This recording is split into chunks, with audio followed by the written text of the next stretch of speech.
नमस्कार, आदाब। मैं अनूप सोनी क्राइम पेट्रोल सतर्क के ब्लैक हेडलाइंस अध्याय के आज के एपिसोड में आप सबका स्वागत करता हूं। आज का क्राइम पेट्रोल सतर्क ब्लैक हेडलाइंस अध्याय एक ऐसा काला अध्याय है जिसने दुनिया के सबसे नेक काम पर एक ऐसा धब्बा लगाया जो शायद ही कभी मिट सके। एक बच्चा जिसे पैसा कमाने की बहुत जल्दी थी, उसने एक ऐसी घटना को हवा दी जिससे बहुत ही अलग दुनिया में भूचाल मचा। और यह सवाल उठा कि जिन दवाओं पर हम अपनी जिंदगी और सेहत के लिए निर्भर रहते हैं, क्या वो सही है?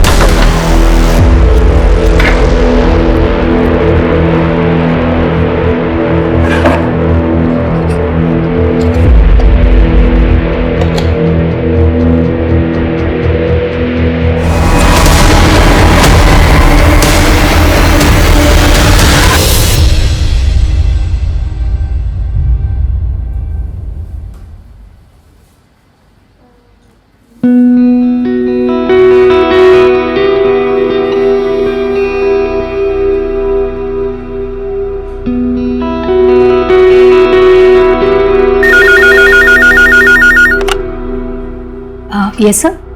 ओके, आप जा सकते हैं। Thank you. Excuse me ma'am, yes, ये आपके लिए। Thank you.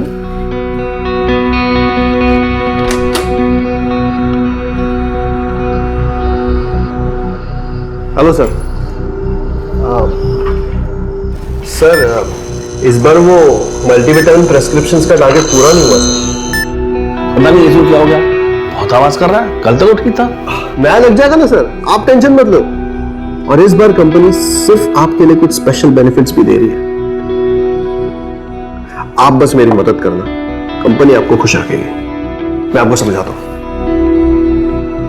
खुशी पाने के लिए जिम्मेदारी से समझौता करना गलत है। जिम्मेदारी को दांव पर लगाकर पाई गई खुशी बस चंद मिनटों की मेहमान बनकर आती है, लेकिन उसके बाद जिंदगी भर का दुख दे जाती है। और इसकी सजा सिर्फ उसे ही नहीं जो ऐसा करता है, बल्कि उसके आसपास के लोगों को, उसके रिश्तेदारों को, उसे प्यार करने वालों को और उसके परिवार वालों को भी भुगतनी पड़ती है।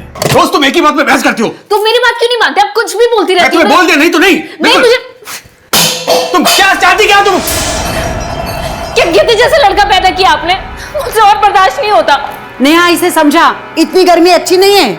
गर्मी है मेरे अंदर। लो, अब ठीक है, हो गई मैं ठंडी। पर पहले ना अपने बेटे को समझाओ, मेरी एक बात भी नहीं मानता है वो। सुरेश, अरे नाश्ता तो करके। सुरेश, एक दिन इसे छोड़ के रास्ते पे फेंक देगा ना वो, तभी पता चलेगा उसे।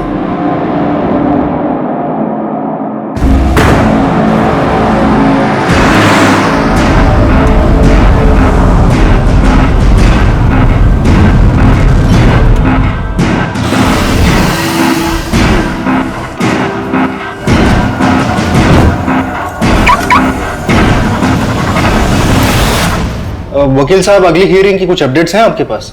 जी, ये देखिए।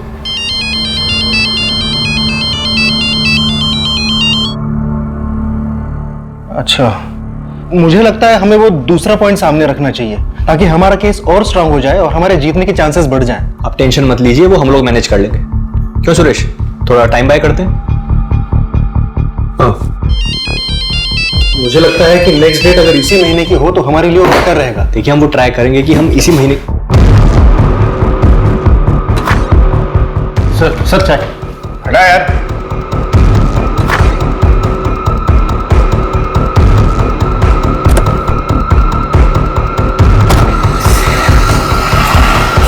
हाँ, मीटिंग से उठकर चला गया। हाँ, चला गया यहां से।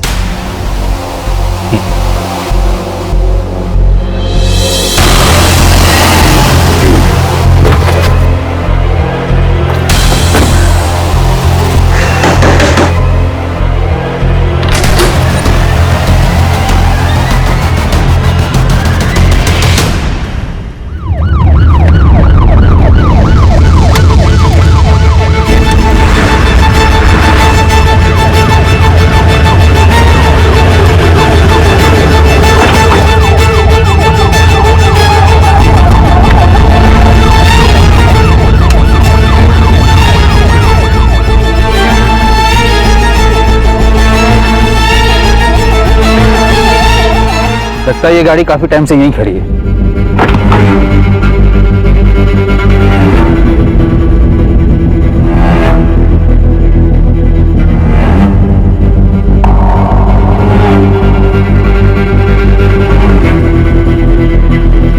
कुछ मिला? नहीं सर, कुछ भी काम का नहीं है। आरटीओ से कंफर्म करो ये गाड़ी नंबर किसके नाम पर रजिस्टर्ड है। जी सर। ओके, ठीक है।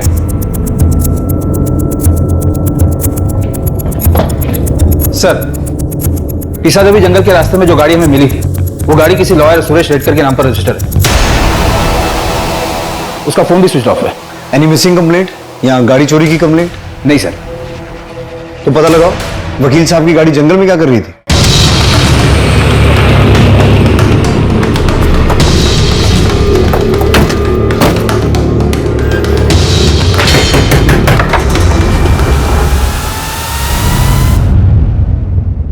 मिसेस रेडकर, हो ये कौन है? वो नेहा है, मेरे बहन की बेटी है, इधर ही रहती है। सुरेश रेडकर आपका? मेरा बेटा है वो। क्या हुआ? यही तो हम आपसे पूछना चाहते हैं। शहर के बाहर उसकी गाड़ी मिली है। गाड़ी मिली है? वो तो ठीक है ना? यही तो पता करने हम यहाँ आए। वो तो 5 दिन से घर पे आया ही नहीं है, फोन भी नहीं आया उसका। मैंने सोचा काम के लिए नासिक पुणे गया होगा। 5 दिन से आपका बेटा घर नहीं आया, उसका फोन नहीं आया, ना ही आपने उसे ढूंढने की कोशिश की और ना ही उसके गायब होने के बारे में पुलिस में कोई कंप्लेंट की। आपको बताकर तो जाता था ना वो। आजकल के बच्चे माँ को कहाँ कुछ बताते हैं। शादी हो गई, बगल में सुंदर सी बीवी आ गई तो माँ का क्या है। मुझे पक्का खातरी है कि उसी से परेशान होकर वो घर से गया होगा। बहुत जिम्मेदार लड़का है मेरा। मेरे पति के जाने के बाद पूरी फर्म उसने संभाली है, मेरे बेटे ने, और बिजनेस बढ़ाया है उसने सर। और एक मेरी बहू हमेशा उसका सर खाती रहती है और अपने भाइयों के पीछे घूमती रहती है, घर घर घर घर। उसे तो लगता है उनके जो 2 भाई है ना उसके, उनकी शादी की जिम्मेदारी भी मेरी। हाँ, समझ गए। जिस दिन सुरेश घर से गया था उस दिन भी घर पर कुछ हुआ था क्या? उस दिन तो सुबह से शुरू हो गई, वो नेहा के पीछे पड़ी थी। नेहा की माँ से बात मैं करूँ या आप करेंगे? क्यों बात करूंगा मैं? रोहित से शादी कौन करेगा? इतना गर्म दिमाग है, एक जगह नौकरी पे टिकता नहीं वो। हर 4 महीने में नई नौकरी। क्या है ये सब? ये क्या बोल रहे हैं आप? भाई है वो मेरा, बस उसका समय खराब चल रहा है अभी। नेहा से एक बार तुमने पूछा इस बारे में? नेहा से क्या पूछना, हमारे घर पे हमारी मेहरबानी पे रहती है बस वो। करो। नेहा, इसके भाई से शादी करने से तो मरना बेहतर है। रोहित तो रोहित, दिनेश भी निकम्मा है। नेहा, उसे समझा, मायके की चिंता छोड़ दे। अभी जिसके साथ घर बसाया है ना, उसकी तरफ ध्यान दे। और फिर पता नहीं किस बात पे दोनों में अंदर जोर से झगड़ा शुरू हुआ।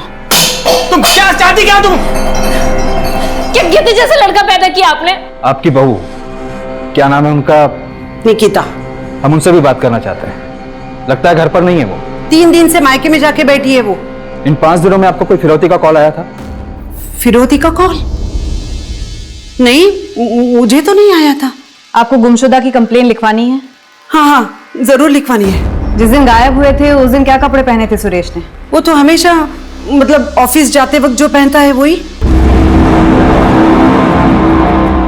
ठीक है, जब निकिता आ जाए तो उन्हें पुलिस स्टेशन भेज दीजिएगा।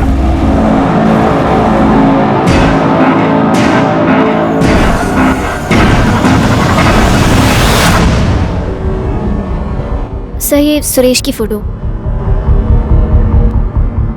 मुझे फॉरवर्ड कर दीजिए। जी। आपकी शादी सुरेश से कैसे हुई? वो तो आपसे उम्र में काफी बड़े हैं। उन्होंने कई बार मुझे अपने ऑफिस के पास देखा था, फिर शादी के लिए प्रपोज किया। आप दोनों? ये मेरे दादा हैं, रोहित और दिनेश। आपकी सासू माँ का कहना है कि आप दोनों के आपसी झगड़े की वजह से सुरेश घर छोड़कर चला गया। हाँ, झगड़ा हुआ था, लेकिन ऐसा कुछ नहीं कि वो घर छोड़कर चले जाएं। आ जाएंगे वो। वैसे भी सर, किस घर में हस्बैंड वाइफ के बीच में झगड़ा नहीं होता। सर, सुरेश की कजिन सिस्टर नेहा हमारे साथ ही रहती है। रोहित दादा बहुत अच्छे हैं, बस लक आजकल साथ नहीं दे रहा, इसलिए काम में थोड़ी प्रॉब्लम्स हैं। इन दोनों की शादी हो जाती तो सब ठीक हो जाता। और दिनेश दादा सुरेश की फर्म में ही काम करते हैं। वो लोग जो भी काम देते हैं अच्छे से करते हैं, बिना कुछ चूकिए। सुरेश ने कोई एहसान नहीं किया? तुम जैसी लड़की मिल गई उस बुड्ढे को।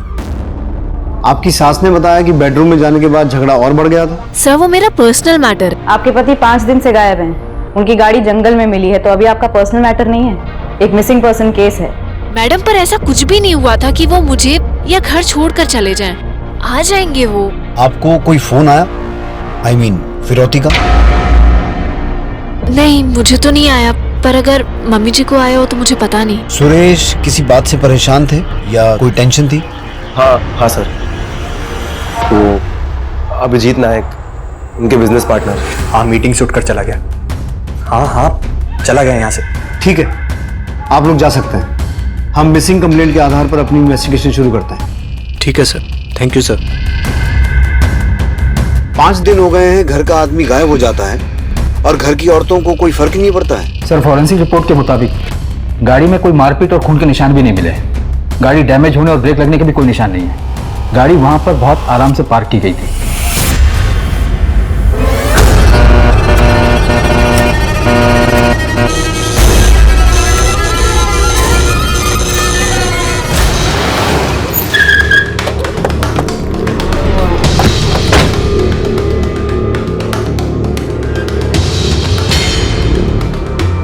अभिजीत नायक सर उस साइड। मेरे पास सिर्फ 10 मिनट है। Next time please come with prior appointment.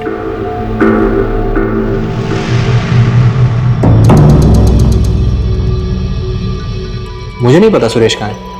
आपने ढूंढने की कोशिश भी नहीं की? पता नहीं, पिछले कुछ महीनों से बहुत अजीब बर्ताव कर रहा था। मैंने तो उससे सवाल पूछने ही बंद कर दिया था। हमें सुरेश की गाड़ी पीसा देवी जंगल से मिली और वो पिछले 5 दिनों से गायब है। उसकी माँ और बीवी को ना तो कोई फोन आया है ना ही मैसेज, और उन्होंने उसे ढूंढने की कोशिश भी नहीं की। आपने भी कोशिश नहीं की?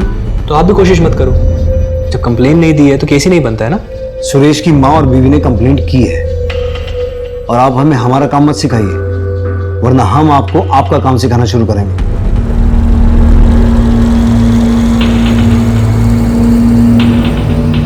इंस्पेक्टर, 2 दिन पहले मुझे एक कॉल आया था।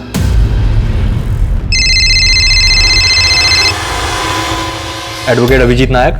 सुरेश रेडकर हमारे पास है, जिंदा वापस आइए तो 25 लाख तैयार रखना। आपको किडनैपर ने कॉल किया था और आपने इसे रिपोर्ट भी नहीं किया, और किडनैपर ने आप ही को कॉल क्यों किया? मैंने भी उसे यही सवाल किया, लेकिन मुझे क्यों फोन कर रहे हो? क्योंकि हमें औरतों से बात नहीं करनी। पर मेरा क्या लेना देना इससे? तुम उसके पार्टनर हो ना, पैसा तुम्हारे पावर में ही होगा। देखो सुनो, तुम्हें कोई गलतफहमी हुई है ऐसा कुछ? पैसा जमा करके रखना, फिर फोन करूंगा। हेलो, मैं आपको कह रहा हूं, मैं कोई पैसे नहीं देने वाला। मेरे इससे कोई लेना देना नहीं है। पंकज सर, सबसे पहले तो इस अभिजीत को जो किडनैपर का कॉल आया था उस कॉल को ट्रेस करो। ये केस सचमुच अजीब है। सुरेश के गायब होने से किसी को कुछ फर्क ही नहीं पड़ रहा है। औरतें आपस में झगड़ा कर रही हैं, पार्टनर को सिर्फ अपनी पड़ी है। रैंसम कॉल को कोई इतना कैजुअली कैसे ले सकता है? हो सकता है फिरौती का कॉल अभिजीत की ही साजिश हो, 25 लाख ऐंठने के लिए। ये लॉयर है, गेम प्लेयर भी हो सकता है। इसकी पूरी कुंडली निकालो। और सुरेश के कॉल रिकॉर्ड्स और फोन ट्रैकिंग रिपोर्ट का क्या स्टेटस है? आते ही होंगे सर। रिश्ते कभी एक दूसरे के लिए जान देने वाले तो कभी एक दूसरे की जान लेने वाले। सुरेश के रिश्ते बहुत अजीब थे। उसकी मां और उसकी बीवी ने अपने आपसी तनाव की वजह से सुरेश के गायब होने के 5 दिन बाद तक ना तो उसकी कोई पुलिस कंप्लेंट की और ना ही उसे ढूंढने की कोशिश की, और उसके पार्टनर ने भी यही किया। लेकिन क्यों? क्या सुरेश उन्हें अपनी जिंदगी में नहीं चाहिए था, या फिर सुरेश इन लोगों से इतना उकता गया था, परेशान हो गया था कि वो खुद इनसे दूर चला गया?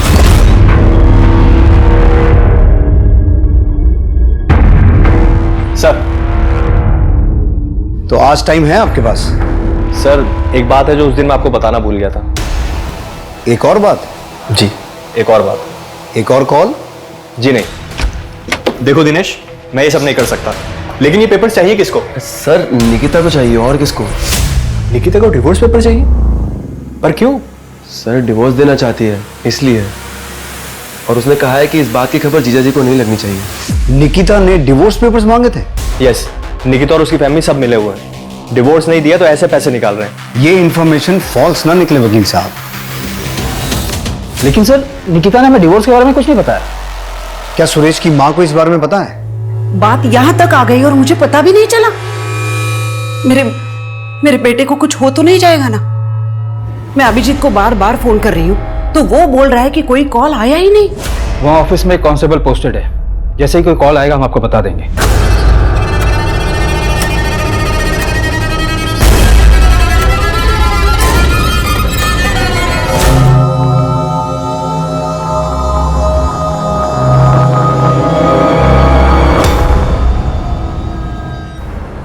दिनेश, ये तुम सबका प्लान है ना? कैसा प्लान? तुम अच्छी तरह से जानती हो निकिता। तुम हमेशा निकिता से अपनी मांग पूरी करवाते थे। नहीं सर, मेरी जॉब छूट गई थी, थोड़ी तंगी थी, तो सुरेश ने थोड़ी मदद की। मैं जॉब ढूंढ रहा था सर। मगर जब सुरेश ने और पैसा देने से इनकार किया तो तुमने उसे डिवोर्स की धमकी दी, लेकिन मैं उसे डिवोर्स नहीं लेना चाहती थी। और वो फिर भी नहीं माना तो तुमने उसे किडनैप करवाया, राइट? ऐसा कुछ नहीं है सर, हमने कुछ नहीं किया है। ये आइडिया तुम्हारा था या फैमिली के दबाव में आके किया?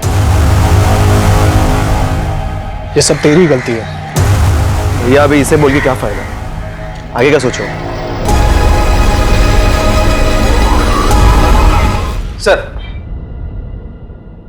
सर, जिस दिन सुरेश गायब हुआ था उस दिन ज्यादातर मिस कॉल निकिता के ही थे, और उसी दिन सुरेश ने एक अनसेव नंबर पर 2 बार कॉल किया था। मैंने पता किया, वो नंबर किसी नारायण भाई महाराज का है। उनका अपना एक बंगला है जहां पर वो प्रार्थना और मेडिटेशन करवाते हैं, और लोकेशन भी दिखा रहा है कि सुरेश उसी एरिया में था। सर, ये देखिए सर, सोशल मीडिया से मिला। बुला लो इसे। बुलाया है, आज आउट ऑफ टाउन है, कल आएगा। ये खेल कुछ समझ में नहीं आ रहा है। सुरेश की मां लता को कुछ पता ही नहीं है। वो सिर्फ सुरेश की बीवी निकिता पे इल्जाम लगा रही है। निकिता के बारे में अभी बहुत कुछ पता चलना बाकी है। और ये अभिजीत, ये तो मुझे शुरू से ही गेम प्लेयर लग रहा है। पंकज, तुम इस बाबा के बारे में पता करो। दीपा, तुम और मैं चल के जरा निकिता से बात करते हैं। नेहा, कुल मिला के कितने जमा हुए हैं? सब मिला के कुछ 8-9 लाख हुए होंगे।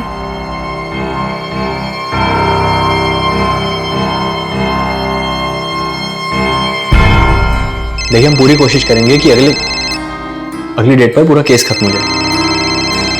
एक सेकंड। हेलो। हेलो अभिजीत, मैं सुरेश की माँ बोल रही हूँ। जी माँ जी, बोलिए, कैसे फोन किया? फिर से किसी का फोन आया था क्या? मतलब वो किडनैपर्स का? नहीं माँ जी, अभी कोई कॉल नहीं आया, और आता है तो मैं सबसे पहले आपको बताता हूँ, ठीक है? लेकिन उसके लिए कॉल भी तो आना चाहिए ना। अब मैं चाहूँ, एक मीटिंग में बैठा हूँ जरा। अभिजीत, और एक बात करनी है मुझे। वो मैंने पैसों के बारे में बोला था, उसका इंतजाम हो गया? माँ जी, पैसे हैं, ऐसा नहीं है कि सोचा और सामने प्रकट हो गए, और मैं अरेंजमेंट कर रहा हूँ। लेकिन देखिए, बुरा मत मानिए, Suresh as a partner company में कम ही काम करता था। सारी मीटिंग्स, कोर्ट केसेस मैं ही हैंडल करता था। उसकी वजह से बिजनेस में पैसे कम आते थे। उतना मैं दे दूंगा, मगर आप मेरे भरोसे मत रहिए। लेकिन बेटा, फोन तो सुरेश का ही है ना? जी माँ जी, सब आप ही का है, लेकिन अकाउंट में पैसे भी तो होने चाहिए ना। मैं देखता हूँ, अभी मीटिंग में हूँ, बाद में कॉल करता हूँ। सुनो अभिजीत, ऐसे कैसे तुम? हेलो।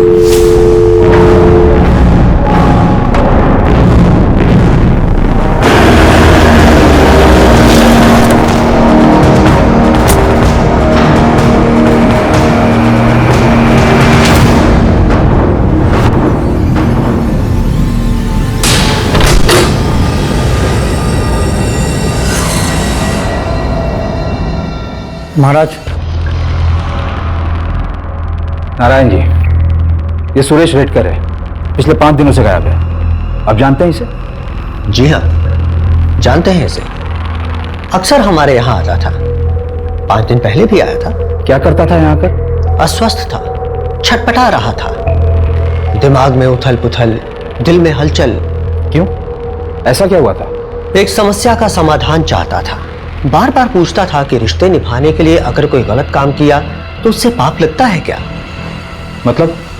अब उसके दिमाग में क्या चल रहा था ये हम नहीं जानते। मुझे माफ करना।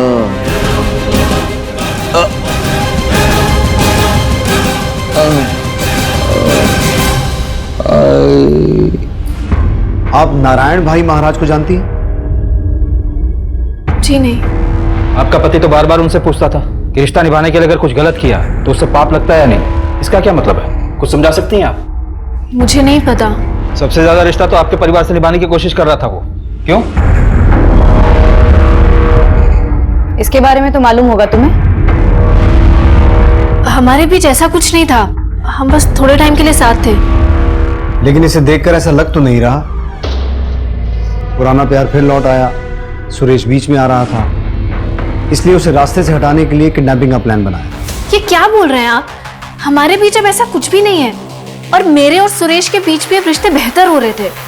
और फिर भी तुम्हें उससे डिवोर्स चाहिए था? वो मैं उसे सिर्फ धमका रही थी, किस बात के लिए? ताकि वो मेरी बातें मान ले। तुम्हारा और निकिता का अफेयर था और शादी के बाद पिछले कुछ दिनों में फिर से शुरू हो गया।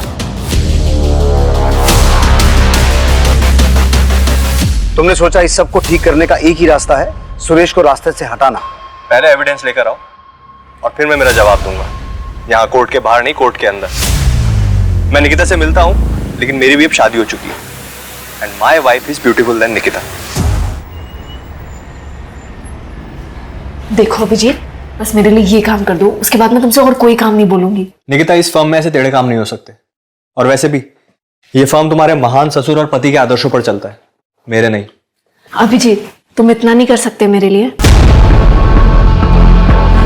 उसने बोला है वो करेगा काम। कब? कितनी जल्दी है तुम्हें? एक काम बोला था, इतने महीने हो गए। साइड में रुको, उतरना है मुझे।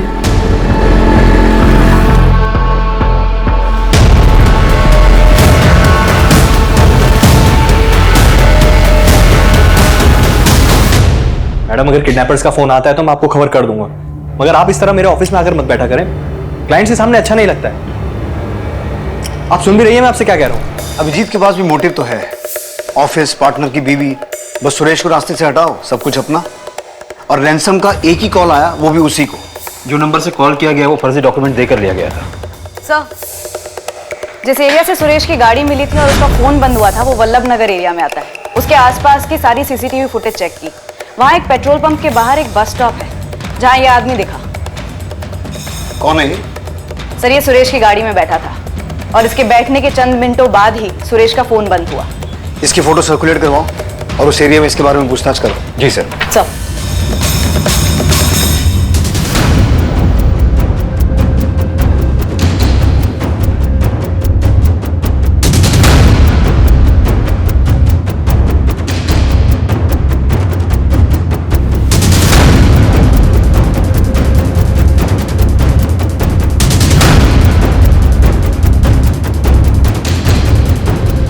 पुलिस ने उस अनजान आदमी को ढूंढने में पूरी ताकत लगा दी, लेकिन उस वक्त तक जिन पर भी पुलिस को शक था उनके खिलाफ पुलिस को कोई पुख्ता सबूत नहीं मिले थे और उन्होंने भी उस अनजान आदमी को नहीं पहचाना या शायद जानबूझकर पहचानने से इनकार कर दिया।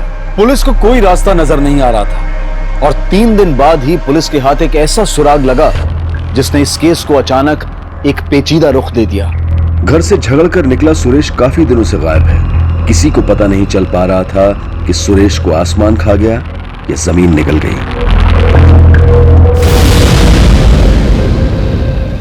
इस आदमी को देखा?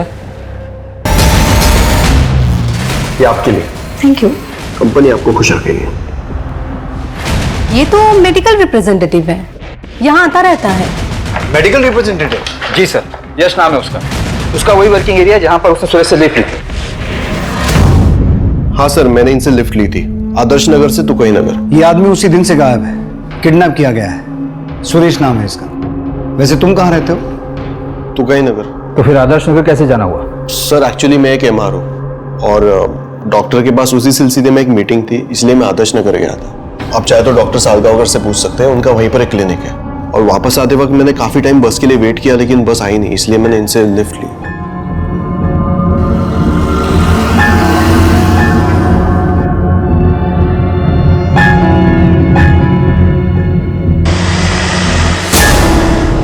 और जैसे ही तुकाई नगर आया मैं गाड़ी से उतर गया। उस दिन कुछ अजीब बात हुई या फिर ऐसा कुछ नोटिस किया? सुरेश से बातचीत हुई तो उसने कुछ बताया कि वो कहाँ जा रहा है? सर उनसे तो कुछ बात हुई नहीं, वो पूरा टाइम चुपचाप ही थे। पुलिस अब इस केस में एक डेड एंड पर पहुंच गई थी। किसी के खिलाफ कोई सबूत नहीं था और ना ही कोई गवाह था। सुरेश का पार्टनर अभिजीत, उसकी मां लता, सुरेश की पत्नी निकिता, ये सभी शक के दायरे में थे, लेकिन पुलिस के पास इनके खिलाफ कोई सबूत नहीं था। और जहां तक यश का सवाल था, यह हो सकता था कि यश इत्तेफाक से गलत समय पर गलत जगह पर था, लेकिन यश सुरेश के साथ देखा गया आखिरी शख्स था, इसीलिए वो शक के दायरे में आ गया और पुलिस ने यश पर कड़ी नजर रखी।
डॉक्टर सलगांवकर कहाँ बैठते हैं? क्यों सर, क्या हुआ? होटल अपर्णा एग्जीक्यूटिव के बारे में पूछताछ करनी है आपसे। सर यश दुर्गे ने सब अरेंज किया था। मेरा तो सर पहली बार था। सर मेरी फैमिली है, रेपुटेशन है। सर ये बात, सर मैं तो बर्बाद हो जाऊंगा सर, तबाह हो जाऊंगा सर, प्लीज सर। सर ये यश उतना सीधा है नहीं जितना दिखता है। मेडिसिन बेचने के लिए तरह तरह के घूस देता था वो डॉक्टर्स को, और लड़कियां भी। और इस बार कंपनी सिर्फ आपके लिए कुछ स्पेशल बेनिफिट्स भी दे रही है। आप बस मेरी मदद करना, कंपनी आपको खुश रखेगी। उसके बदले में डॉक्टर उस मेडिकल कंपनी की दवाइयां प्रिस्क्राइब करते थे जिसकी जरूरत ही नहीं थी। ये यश ऐसे स्टार परफॉर्मर बना है। होटल में एक रूम भी बुक किया था उसने, परमानेंट। पर इन सब बातों का सुरेश की किडनैपिंग से क्या कनेक्शन हो सकता है? पंकज, होटल की सीसीटीवी फुटेज चेक करो, पिछले कुछ दिनों की नहीं, पिछले कुछ महीनों की। और वो जो कमरा यश ने परमानेंटली बुक करवा के रखा था, उसकी तलाशी लो। ये यश भी खिलाड़ी आदमी है।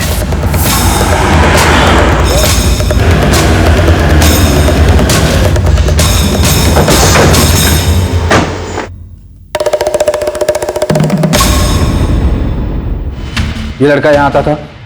हाँ सर। ये जिस रूम में ठहरता था उसकी चाबी दीजिए। ओके सर,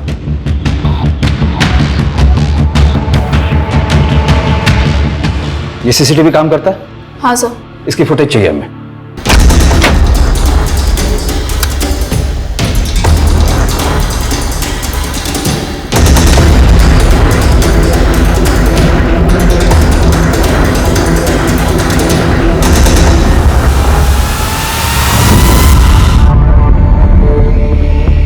सर यश हमेशा एक ही लड़की को अपने क्लाइंट के पास भेजता था, उसका नाम माया है। सब प्लीज मेरे घर वालों को कुछ मत बताइएगा, उनको इस बारे में कुछ भी नहीं पता है। तुम यश को कैसे जानती हो? वो मेडिकल रिप्रेजेंटेटिव है, थोड़े दिन पहले मेरे पास आया था, बोल रहा था कि उसके कुछ डॉक्टर दोस्त हैं, अगर मैं उनके साथ थोड़ा वक्त बिताती हूँ तो अच्छे पैसे देगा। पैसे अच्छे थे इसलिए मैं मान गई। और ये आदमी, इसे भी यश लेके आया था? नहीं सर, इसे उस दूसरे एमआर ने भेजा था, मगर मुझे याद है सर कि ये आदमी बहुत ही अजीब था। नर्मदा परिक्रमा करनी है। श्रीमद नारायण भाई ने कहा है कि 11 बार परिक्रमा करो और कॉस्मिक संतुलन पाओ। खुद ही एनर्जी को महसूस करो, खुद ही एनर्जी बन जाओ। सिर्फ बातें ही करोगे या कुछ और भी करोगे? कभी मोक्ष का मार्ग स्पष्ट रूप से देख पाए हो? कभी आत्मा ने तुम्हें अंदर से पुकारा है? संसार में दुख का कारण ध्यान का है तुम्हारा? मैंने तुम्हें 2 घंटे के लिए पैसे दिए तो तुम सिर्फ 2 घंटे मेरी बात सुनोगी, मुझ पर ध्यान रखोगी, मुझसे बात करोगी। नर्मदा परिक्रमा करनी है। मगर अभी तो तुमने कहा था कि तुम्हारे सारे क्लाइंट्स यश के थ्रू आते हैं। देखो माया, किसी को बचाने की कोशिश मत करना। नहीं सर, मैं झूठ नहीं बोल रही हूँ। यश से पहले भी एक एमआर था, एक्चुअली उसी ने मुझे यश से मिलवाया था। फिर थोड़े दिनों बाद वो कहीं गायब हो गया और यश टिका रहा। फिर थोड़े दिनों बाद वही एमआर इस आदमी को मेरे पास लेकर आया था सर। उसका कोई नंबर वगैरह है?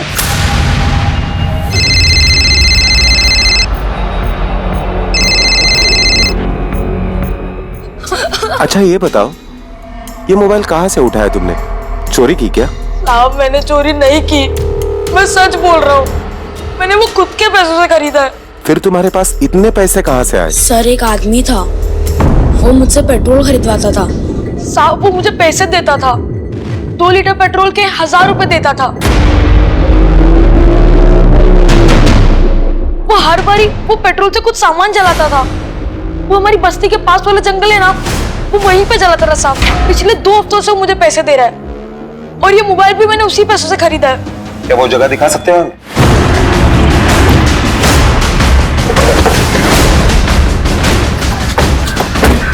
कहाँ पे बेटा? वहां पर।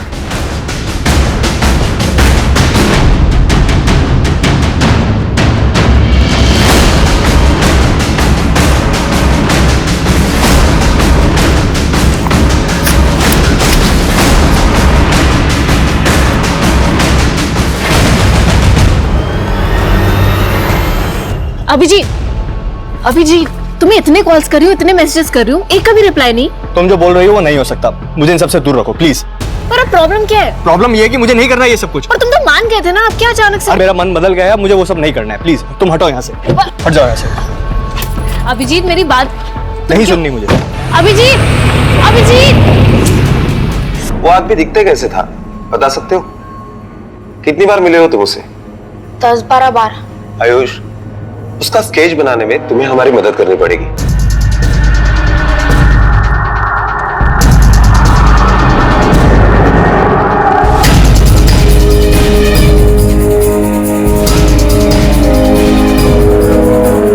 सर, क्रांति चौक पुलिस स्टेशन में एक केस की तहकीकात में इस आदमी का स्केच बना है।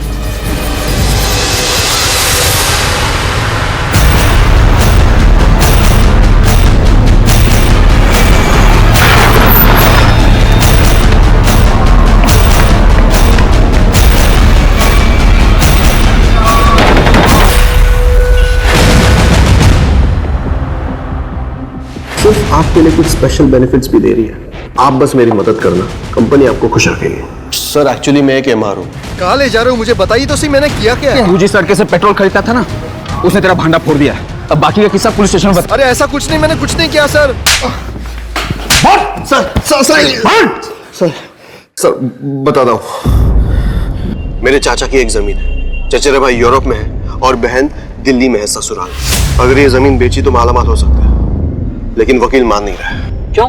अरे डॉक्यूमेंट्स पे बाकी सबका नाम हटाकर सिर्फ मेरा नाम रखने के बहुत सारे पैसे मांग रहे हैं। तेरा ये काम मैं करा देता हूँ, लेकिन 10% लगेगा। कमीशन दिया, मगर इतना टेढ़ा काम कोई वकील वगैरह हो तो ही हो पाता है, क्योंकि जमीन के पेपर्स में हेराफेरी करना उनके लिए उतना मुश्किल नहीं होता। इसी को किडनैप करते हैं। जब तक सुरेश ऑफिस में नहीं है, उसके पार्टनर से पेपर बनवा लेंगे। किडनैपिंग का पैसा भी तो मिलेगा ना। फिर हमने किडनैपिंग की पूरी प्लानिंग की।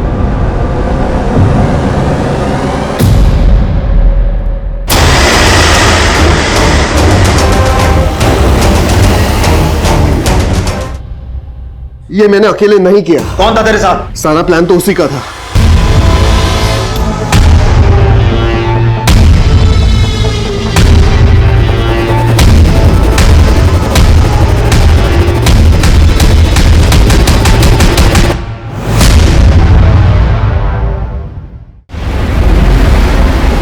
हाँ सर, मैं रोहित की बीवी थी, लेकिन पिछले ही साल हमारा डिवोर्स हुआ है।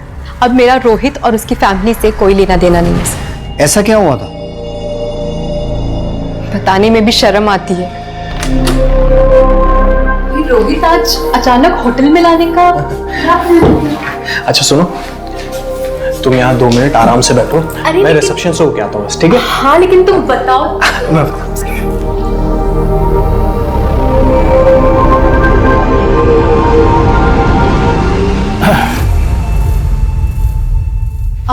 आप कौन?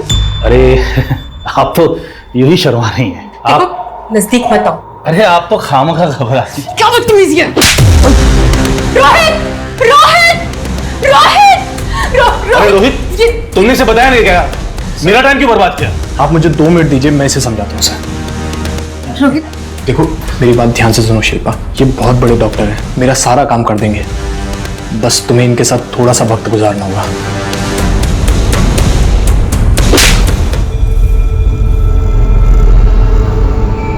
और उसके बाद मैंने उससे सारे रिश्ते तोड़ दिए।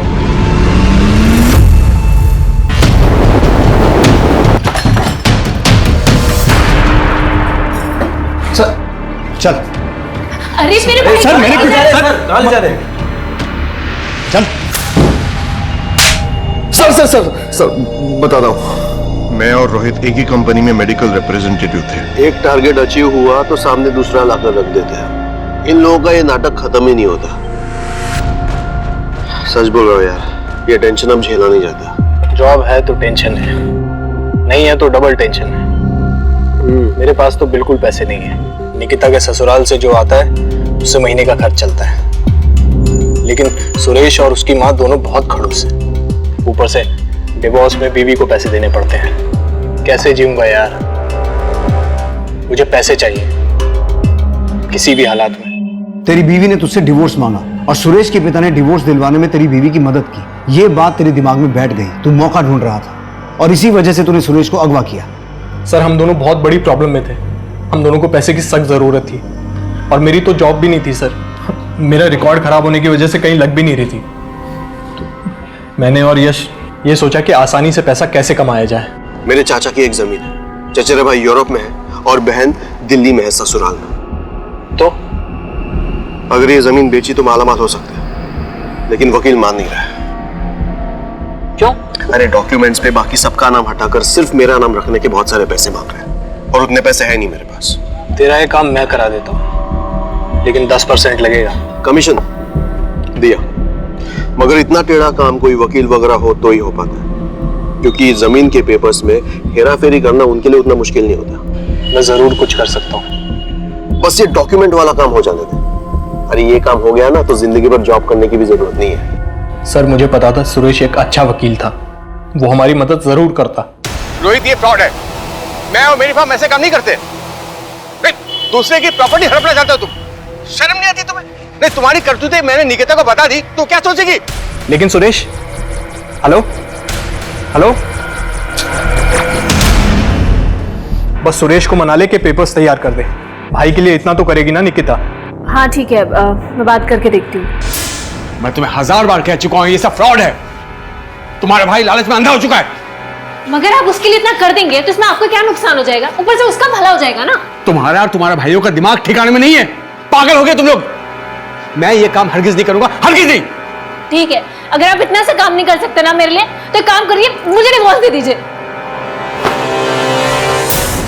इसी को किडनैप करते हैं। जब तक सुरेश ऑफिस में नहीं है, उसके पार्टनर से पेपर बनवा लेंगे।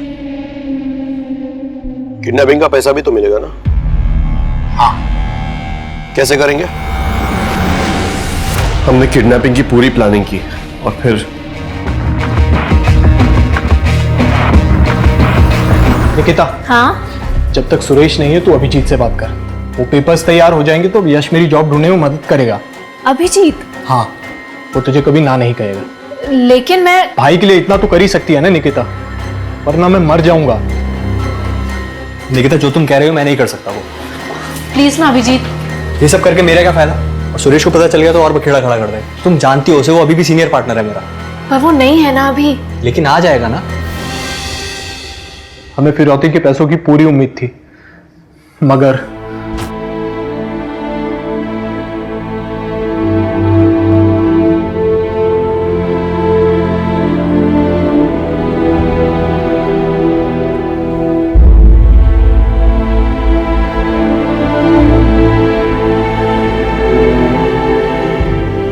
इस केस के दौरान मेडिकल प्रोफेशन की एक डार्क साइड सामने आई, जिसमें मेडिकल रिप्रेजेंटेटिव यानी कि एमआर और डॉक्टर्स तक सभी शामिल थे। रोहित ने अपनी बहन के साथ जबरदस्त विश्वासघात किया और उसी तरह से यश और उस डॉक्टर ने भी उन पर भरोसा करने वाले पेशेंट्स के साथ विश्वासघात किया। ये कहानी सिर्फ एक गुनाह की नहीं है, बल्कि रिश्तों में अपने ही लोगों द्वारा किए गए विश्वासघात की भी है। जैसे कि हर प्रोफेशन में भले और बुरे लोग होते हैं, वैसे ही मेडिकल प्रोफेशन का भी है। लेकिन इस प्रोफेशन के कुछ बुरे लोगों की वजह से लोगों की जिंदगियां दांव पर लग जाती हैं और पूरे प्रोफेशन का नाम बदनाम हो जाता है। लेकिन जो भी हो, अब हमें अपने मेडिकल प्रिस्क्रिप्शन और मेडिकल टेस्ट को लेकर चौकन्ने रहना होगा। ये सवाल पूछने होंगे कि ये डॉक्टर्स जो हमें लंबी चौड़ी दवाइयां लिखकर देते हैं, उनका इस्तेमाल जरूरी भी है या नहीं। लेकिन इसका मतलब ये नहीं है कि हम हमेशा दूसरों पर शक करें। बस हमें आंख बंद करके विश्वास करना बंद करना होगा। अगर हम सतर्क रहें, चौकन्ने रहें, तो हम इस मेडिकल फील्ड जैसे पाक फील्ड से इस बुराई को दूर रखने में कामयाब हो सकते हैं।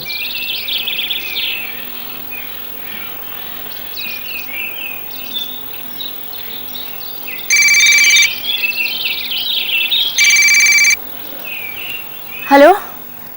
हाँ हाँ, हम स्टेशन पहुंचने वाले हैं। चिंता मत कीजिए, कोर्ट समय पे पहुंच जाएंगे। ठीक है?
जिन लोगों ने मेरी बेटी के साथ ऐसा किया उसे फांसी पर चढ़ा दीजिए। अगर ऐसा नहीं कर सकते हैं ना तो हमारे घर पे बम फेंक दीजिए, क्योंकि कोर्ट कचहरी जाने की हिम्मत नहीं है हमने। उन हैवानों ने मेरी बेटी के साथ ऐसा किया कि उनका चेहरा भी नहीं देख पाया। हालत बहुत ही नाजुक है। लड़की के सर पर वार किया, 85% वो जल चुकी है। उसके बाद भी वो वहां से भागकर 1.5 किलोमीटर दूर अपने गांव तक पहुंची। आप सोच सकते हैं उसको जीने की कितनी चाह होगी। जिस किसी ने भी इसके साथ ये वहशियाना हरकत की है ना डॉक्टर, उसको सजा तो जरूर मिलेगी। ये घटना अभी तक हम सबके जहन में है। जी हाँ, हम उसी घटना की बात कर रहे हैं जिसमें एक लड़की के साथ सामूहिक बलात्कार किया गया और फिर जब उसने न्याय की गुहार लगाई, गुनहगारों ने उसे आग के हवाले कर दिया। वो लड़की जलती हुई रेलवे स्टेशन से 1.5 किलोमीटर दूर अपने गांव तक भाग रही थी। उसने लोगों से मदद की गुहार की, लेकिन किसी ने उसकी मदद नहीं की। यहां तक कि कुछ लोगों ने तो उसे चुड़ैल समझा। चुड़ैल! अगर एक आंकड़े को माने तो साल 2019 में सिर्फ उस प्रदेश में 80 बलात्कार के मामले रजिस्टर हुए हैं। और इन आंकड़ों पर भी बहस छिड़ी हुई है, लेकिन इस सच को तो नहीं झुटलाया जा सकता है ना कि रेप के ऐसे न जाने कितने मामले होते हैं जो दर्ज तक नहीं होते, क्योंकि अक्सर जो न्याय के लिए सर उठाने का काम करते हैं उनका सर कुचल दिया जाता है, उन्हें आग के सुपुर्द कर दिया जाता है।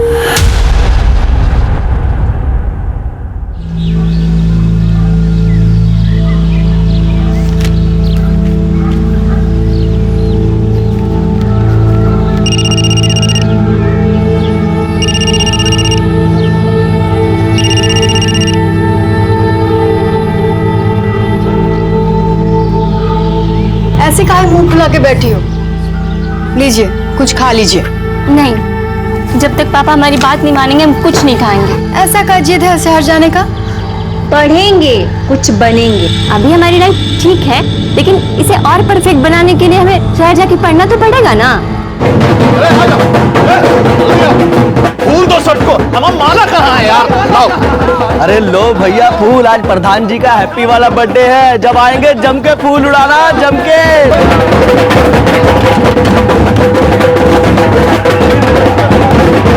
जन्मदिन मुबारक हो जीजा जी। इसका क्या जरूरत था भाई? अरे इसमें जरूरत कैसा? आज तो आपका हैप्पी वाला बर्थडे है। अभी तो सिर्फ 4 लोग आया है, लेकिन रात को दिखेगा। कड़क प्रबंध किए हम पार्टी का। अरे गर्दा उड़ा देंगे। प्रणाम मालिक। अरे शंकर, आओ बैठो। अरे यहाँ कहाँ बैठ गए भाई? जरा नहीं मालिक, यही ठीक है। अरे आओ, हम कह रहे हैं ना। उमेश, तू कुर्सी बैठ। उमेशवा के लिए बतियाए, गांव में पुलिया बनने वाला है ना, वही काम पर रखवाएंगे इसको। बहुत बहुत धन्यवाद मालिक। बस ऐसे ही काम मिलता रहे तो जीवन आसान हो जाता है। बाकी घर में सब ठीक ठाक? सब कृपा मालिक। काजल बिटिया? अरे गुस्सा में मुंह फुला के बैठी हुई है, बोलती है शहर में जाके कॉलेज में पढ़ना है। अरे तो ये तो बढ़िया बात है ना शंकर, है? अरे गांव का लड़की लोग पढ़ेगी तभी ना गांव आगे बढ़ेगा। मगर मालिक, लड़की जात शहर में जाके पढ़ेगी तो? अरे तुम उसका चिंता मत करो, हम जो है ना उसका कॉलेज में एडमिशन भी करवा देंगे और हॉस्टल भी दिलवा देंगे। काजी हो जाएगा ना? काहे नहीं हो जाएगा, आप बोल दिए तो हो जाएगा। इनका तो अभी तक भूख हड़ताल जारी। अच्छा। ए भाई, तुमको शहर जाना है पढ़ाई करने के लिए ना? चली जाना। महेंद्र मालिक बोले हैं सब इंतजाम हो जाएगा। ठीक है, चलो खाओ। अरे अपना हाथ से खिलाइए तभी ना खाएगी। अरे बुढ़वा को ही तो कर रहे हैं। ये लो।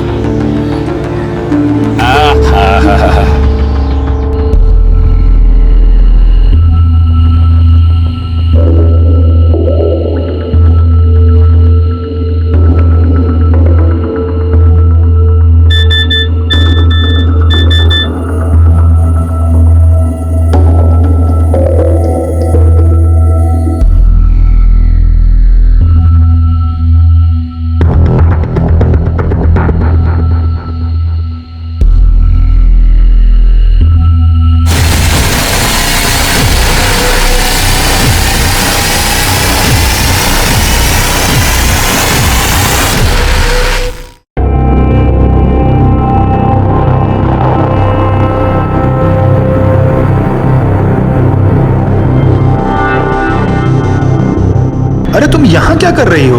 हाँ, वो किसी को एक अच्छी खबर देनी थी। अच्छा, किसको?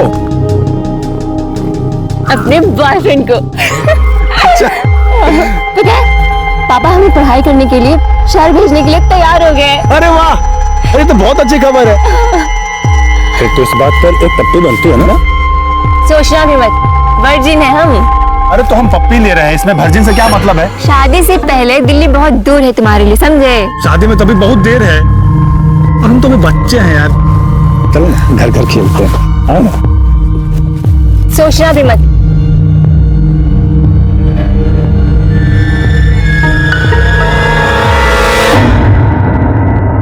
इलेक्शन का टाइम आ रहा है तो ध्यान से, कोई भी चूक हुआ ना, एक एक का परेड करा देंगे इस बार। उधर रखो। भाई जी खाना लग गया है, ये पार्टी का बात था बाद में कर लेना। हमारा सीरियल आ रहा है, हम जा रहे हैं नहीं तो। तुम और तुम्हारा टीवी सीरियल भी ना, आते हैं। अरे बेटा आ गया, बैठ। कहाँ से आ रहे हो आवारागर्दी करके? आप भी ना, तुमको भूख लगा होगा ना बेटा, पहले खाना खा लो। आज हम तुम्हारे लिए गाजर का हलवा बनाए हैं, तुम्हारी पसंद का। खिलाओ, खूब खिलाओ। वैसे भी जो है जो खाली आवारागर्दी करने और खाने के लिए तो पैदा हुए हैं। लो बेटा, ये लो, इधर से सब्जी ले लो, खाओ खूब खाओ। संदीप, अरे बेटा देखा, कर दिया ना उसको नाराज, खाना भी नहीं खाया उसने।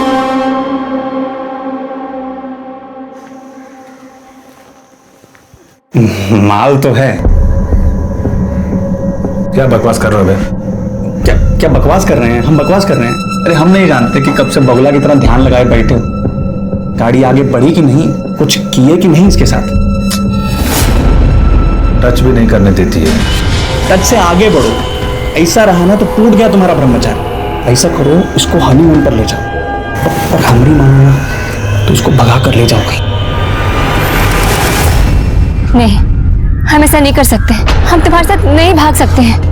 काजल, हम तुमसे प्यार करते हैं। हमसे ज्यादा नहीं करते होंगे, लेकिन हम अपने पापा और अपनी फैमिली को धोखा नहीं दे सकते हैं। तुम्हारे लिए बस तुम्हारे पापा और तुम्हारी फैमिली यही इंपॉर्टेंट है। हमारी तो कोई वैल्यू ही नहीं है। देखो तुम। काजल, हम कौन सा तुम्हें हमेशा के लिए भागने के लिए कह रहे हैं? हम चलकर शादी कर लेते हैं ना, और कुछ दिन में लौट आएंगे, फिर सब ठीक हो जाएगा। देखो संदीप, तुम समझ नहीं रहे हो। तुम क्यों नहीं समझती हो? देखो काजल, प्लीज माइंड मत करना, लेकिन हम बहुत डिफरेंट हैं। तुम गरीब हो, दूसरी जाति की हो, हमारे पापा कभी तुमको एक्सेप्ट नहीं करेंगे। अरे तुम जा रहे हो शहर पढ़ने के लिए, पढ़ लिख के कुछ काम करेंगे तो तुम्हारे पापा हमें जरूर स्वीकार करेंगे। अरे अपने पापा को हम जानते हैं, तुम नहीं जानती हो। उनके लिए उनकी गर्दन ना बेटे के प्यार से भी ऊंची है। और देखो काजल, हम तुमको लास्ट वार्निंग दे रहे हैं, हमारे साथ भाग चलो, नहीं तो हम अपनी जान दे देंगे।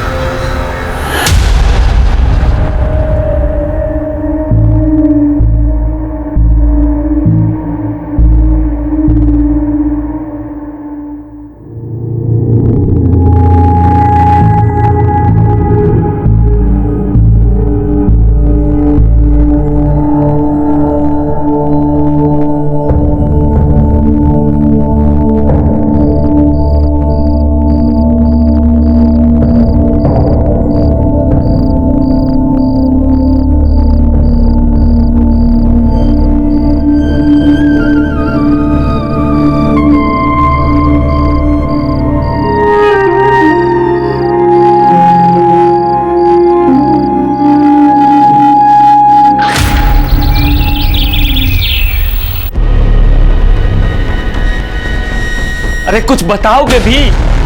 क्या लिखा है? कहां गई ये लड़की? बाबूजी, काजल घर छोड़ के भाग गई है। भाग गई? अरे कहां भाग गई? किसके साथ भाग गई?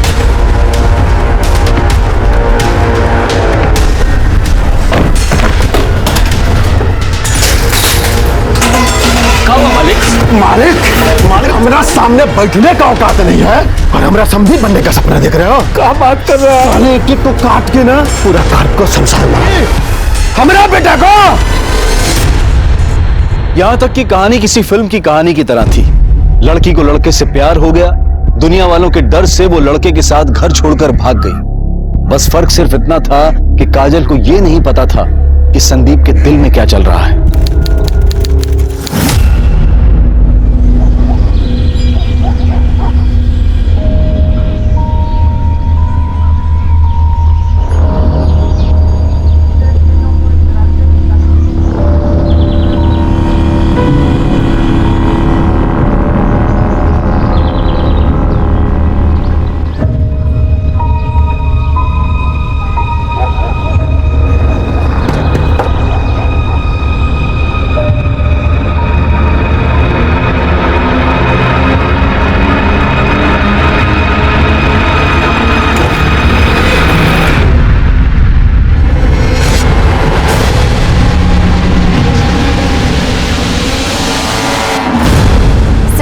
महेंद्र सिंह का बेटा संदीप हमें भगा कर ले गया था। वो हमें पटना ले गया था। तुम तो बालिग हो ना, और वो भी, और तुमको अगवा तो किया नहीं था, अपनी मर्जी से गई थी तुम उसके साथ, तो फिर केस कैसा? सर केस ये नहीं है कि वो हमको भगा कर ले गया, केस ये है कि हमने सब फ्रॉड किया है।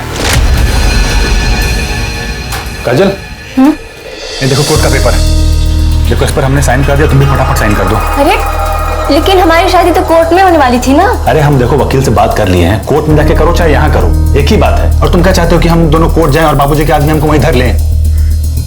फिर इतना सोच कर रहे हो, चलो करो। अरे सब लिखा तो है इसमें ना, देखो यहाँ पे हस्बैंड में हमारा नाम है, वाइफ में तुम्हारा नाम है, करो।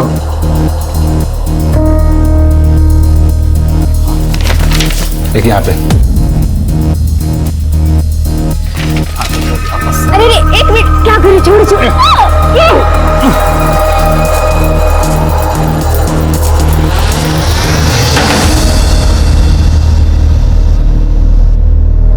ये लो सिंदूर, हमारी मांग भर दो। अभी जरूरी है क्या? बहुत जरूरी है। संदीप ने हमारे कहने पे हमसे शादी की। अब तो हक है ना? अरे और फिर हमारे साथ एक महीने तो सब कुछ किया और एकदम अचानक गायब हो गया। जब हमने उसे फोन किया तो उसने हमें फोन पे कहा कि तुम्हारे और हमारे बीच सब कुछ खत्म हो गया। फिर हमने कहा कि हमारी शादी हुई है, तो उसने कहा कि वो पेपर नकली था। ये तो बलात्कार है। शादी का वादा करके किसी के साथ शारीरिक संबंध बनाना भी बलात्कार होता है। सिर्फ उसने हमारे साथ शादी का वादा नहीं किया, शादी की थी लेकिन नकली। देखो तुम चिंता मत करो, वो चाहे प्रधान का बेटा हो चाहे मिनिस्टर का, गलत काम का सबको सजा मिलता है।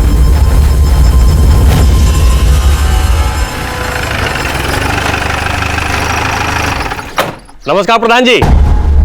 प्रधान जी, संदीप बाबू के खिलाफ कंप्लेंट आया है। कंप्लेन? कैसा कंप्लेन? रेप का। क्या बकवास कर रहे हैं? कुछ भी बके जा रहे हैं। वो काजल कह रहे थे कि ये संदीप बाबू पहले उसको घर से भगाए, फिर नकली शादी किए, शारीरिक संबंध बनाए, तो ये भी तो रेप हुआ ना प्रधान जी। क्यों संदीप बाबू? झूठ बात है ये, ना हम किसी को घर से भगाए और ना ही शादी किए हैं और ना किसी से शारीरिक संबंध बनाए। लेकिन वो लड़की तो यही कह रही थी। बैठ जा।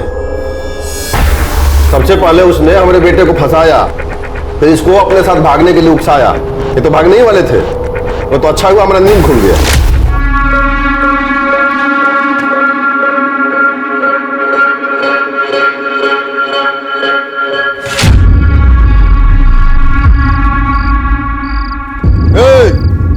कहाँ? वो भी ये बैग वैग लेके चलो अंदर, चलो। उसके बाद हमने इनको दिल्ली भेज दिया, इनके मामा के पास। वहीं थे 1 महीना से। लेकिन वो काजल तो कह रही थी कि अरे झूठ बोल रही है, समझ में नहीं आ रहा तुमको? अब कहा है ना प्रधान जी, अगर लड़की रो रो के झूठ भी कहेगी ना तो लोग सच्चे मानेंगे। अब बात बढ़ी तो बड़ी भी बन सकती है। सुना है गांव के बाहर प्लाट काट के बेच रहे हैं, अगर एक ठो प्लॉट हमको मिल जाता तो मोहब्बत करेंगे, घर से भागेंगे। पुलिस से झूठ बोलती हो? हम झूठ नहीं कर रहे सर, वो 1 महीने से हमारे साथ पटना में था। नहीं, वो पटना में नहीं था, दिल्ली में था, और तुम्हारे साथ भागने के लिए तैयार नहीं हुआ तो चलिए थाने में रिपोर्ट लिखाने के लिए। झूठी। गलत है, उसने हमको धोखा देके हमारे साथ रेप किया है। कोई रेप नहीं किया था, वो प्रधान का बेटा है यहाँ के। तुम्हारे कहते पे झूठा कैसे फंसा दे उसको? चलिए निकलिए यहाँ से। साहब आप ठीक नहीं कर रहे हैं हमारे साथ।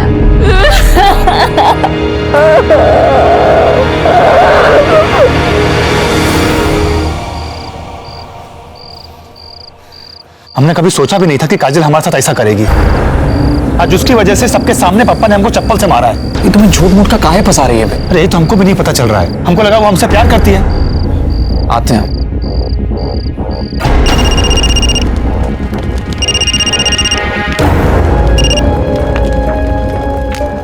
हेलो हेलो काजल, चंदन बोल रहे हैं। तुमने संदीप के साथ ही सही नहीं किया। प्रधानवा हमको कोई भी काम देने के लिए मना कर दिया है, और गांव का कोई भी ठेकेदार हमको छोटा मोटा काम देने के लिए भी तैयार नहीं है। समझ में नहीं आ रहा है कि पैसा कहां से आएगा।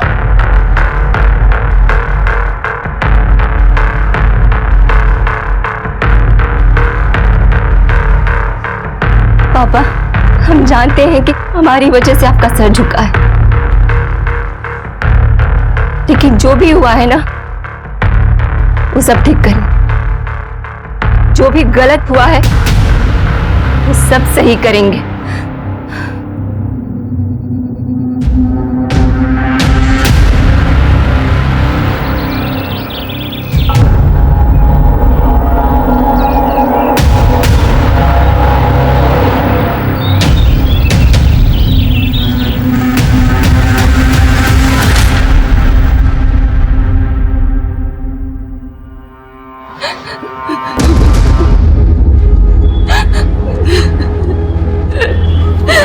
दारोगा जी, क्या बोला है हमको यहाँ? प्रधान जी, काजल कह रही है कि चंदन और संदीप इसके साथ बलात्कार किया है।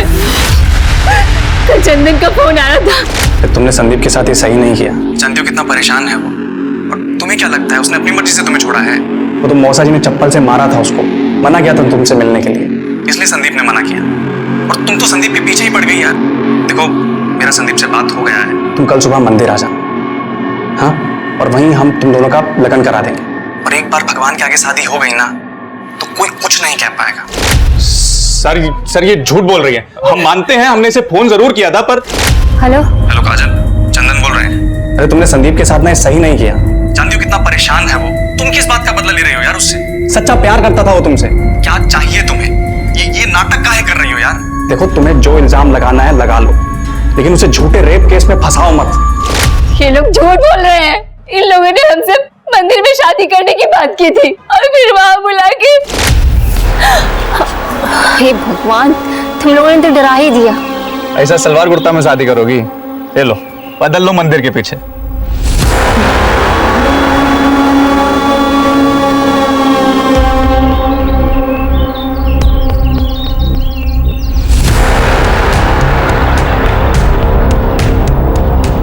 अरे तुम यहाँ क्यों आ गए? हम आ रहे हैं बदल के, जाओ यहाँ से। अरे हमसे कहाँ शर्मा रही है?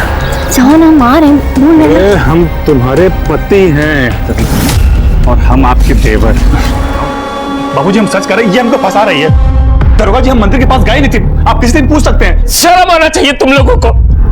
तुम लोगों ने हमारा बेटी का जिंदगी बर्बाद कर दिया। तुमको हमारा ही बेटा मिला था फंसाने के लिए, हैं? तुमने परिवार को काम दिलवाया, इतनी मदद की, लेकिन तुमने साबित कर दिया कि पैर की जूती को ना सर पे नहीं चढ़ाना चाहिए। मालिक, हमारी बेटी झूठ नहीं बोल सकती है। झूठ नहीं बोल रहे। उल्लू समझिए हमको। कल यहाँ झूठा कहानी सुनाई कि नकली शादी किया, फिर बलात्कार किया। अब जब हम शिकायत नहीं लिखे तो अब असली बलात्कार के नाटक कर रही है। भरोसा नहीं हो रहा है ना? नहीं हो रहा है ना? तुम टेस्ट करवा लीजिए हमारा। तुम ज्यादा करने जानती हो हमसे, हाँ? अब इतना समय नहीं है हमारे पास कि तुम्हारा टेस्ट कराते रहे। अब चलिए निकलिए यहाँ से, फिर लॉकअप में डाल देंगे। वो झूठा बलात्कार का केस करना भी क्राइम होता है, समझी? चलिए निकलिए। हम गरीब लोग हैं ना, इसीलिए आप हमें चुप कराइएगा। हम जानते हैं आप इनके खिलाफ कुछ नहीं कीजिएगा। एक बात समझ लीजिए, इनको इनके किए की सजा हम जरूर दिलाएंगे। आप देख लीजिएगा, छोड़ेंगे नहीं। काजल बार बार ये कहती रही कि संदीप और चंदन ने मिलकर उसके साथ बलात्कार किया है, लेकिन संदीप और चंदन का कहना था कि वो मंदिर गए ही नहीं। और ये कोई अनोखी घटना नहीं थी जहां पुलिस ने अपनी पूरी कार्यवाही किए बिना ही अपना पूरा फैसला सुना दिया। लेकिन काजल ने हिम्मत नहीं हारी, उसने एड़ी चोटी का जोर लगाया और इस घटना की 1 महीने बाद पास के गांव के पुलिस स्टेशन में उसने 0 FIR के तहत अपनी शिकायत दर्ज करवाई। उसके बाद संदीप को न्यायिक हिरासत में भेज दिया गया, लेकिन चंदन फरार हो गया था। क्योंकि इस केस में बलात्कार के 1 महीने बाद FIR रजिस्टर हुई थी, इसलिए सबूतों की कमी के आधार पर तकरीबन 10 महीने बाद संदीप को बेल मिल गई। लेकिन काजल ने अपनी लड़ाई नहीं छोड़ी, वो न्याय की गुहार लगाती रही। क्या उसे बेल मिल गई? पुलिस के पास उसके खिलाफ कोई सबूत नहीं था। हाँ, तो सही समय पर हमारा केस दर्ज करते तब तो मिलता ना सबूत। हम गए थे तो हमको भगा दिया। 1 महीने बाद जाके तो हमारा कंप्लेन दर्ज किया उन लोगों ने। चाहे कुछ भी हो जाए, हम उसे सजा दिलवा के ही रहेंगे, छोड़ेंगे नहीं।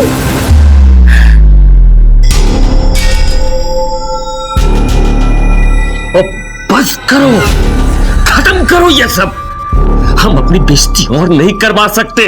उसने हमारे साथ गलत किया और आप चाहते हैं कि हम चुपचाप होकर बैठ जाएं। ए लड़की, तुम्हारे समझ में नहीं आ रहा है क्या? हाँ, कौन झंडा गाड़ के नहीं आई हो तुम? पूरा गांव थूक रहा है हमारे नाम पर, किसी को मुंह दिखाने के लायक नहीं रहे हम। अपना बस हुक्का पानी बंद होना रह गया है। चाहे कुछ भी हो जाए, चाहे हमें गांव छोड़कर ही क्यों न जाना पड़े, हमारे साथ हुए अन्याय पर हम चुप होकर नहीं बैठेंगे। तो क्या करें हम लोग? जहर खा के मर जाए हम लोग?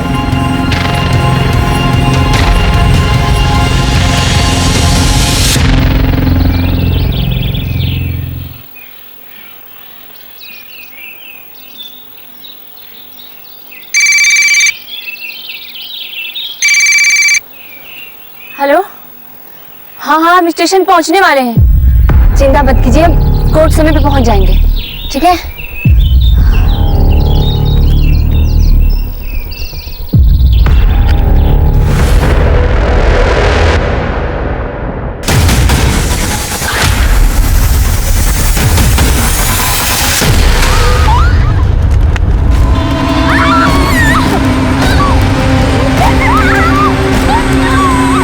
सरैया में एक लड़की को दिन दहाड़े जलाने की घटना ने पूरे देश को हिलाकर रख दिया है। इस घटना की खबर मिलते ही ये केस क्राइम ब्रांच को सौंप दिया गया।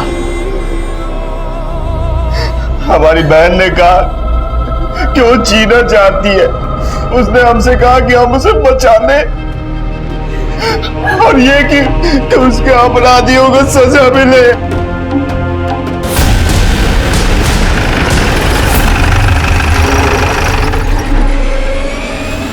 देखिए, हम आप लोगों के सामने हाथ जोड़ते, जिन लोगों ने मेरी बेटी के साथ ऐसा किया उसे फांसी पर चढ़ा दीजिए, या तो फिर जैसे हैदराबाद में उन चारों अपराधियों को गोली मारा गया, इन्हें भी गोली मार दीजिए। अगर ऐसा नहीं कर सकते हैं ना, तो हमारे घर पे बम फेंक दीजिए, क्योंकि कोर्ट कचहरी जाने की हिम्मत नहीं है हमने। उन रहवानों ने मेरी बेटी के साथ ऐसा किया कि उनका चेहरा भी नहीं देख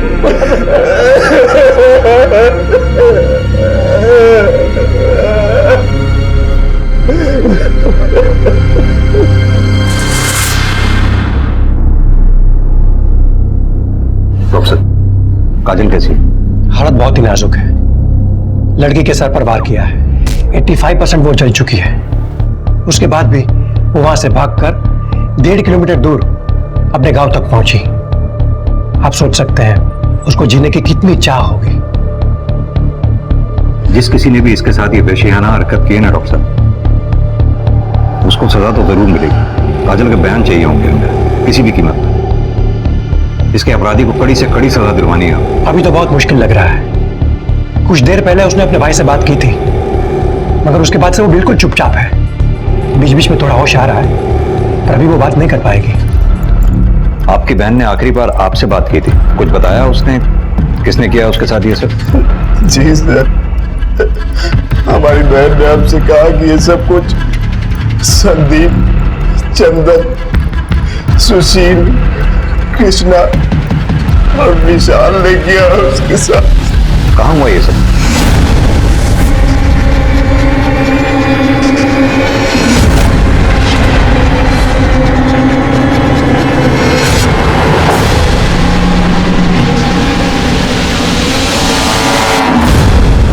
कुछ मिला क्या?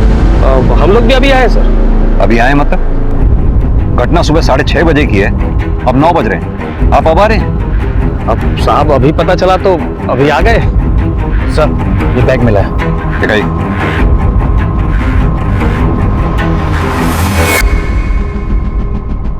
इसकी डिटेल निकलवा। सर, ये केस मैंने स्टडी किया है शर्मा जी। लड़की ने 11 महीने पहले आपके पास रेप की कंप्लेंट लिखवाई थी। आपने केस दर्ज नहीं किया? अरे सर, लड़की झूठ बोल रही थी। झूठ बोल रही थी? लड़की ने अपने भाई के सामने 5 लड़कों के नाम लिए, संदीप, चंदन, कृष्णा, विशाल, सुशील। हो सकता है सर। प्रताप, पूरी जगह की अच्छी तरह से फोरेंसिक करवाओ। जो कुछ मिले कलेक्ट करो। लड़की को केरोसिन से जलाया गया, पता करो केरोसिन आया कहां से। जी सर, लेकिन सर ये गांव बहुत छोटा है, हर घर में केरोसिन मिलेगा, पता कर पाना मुश्किल होगा। शर्मा जी, आपने उन 5 को अरेस्ट किया? प्रताप, उन 5 लड़कों को अरेस्ट करो, किसी भी कीमत पर।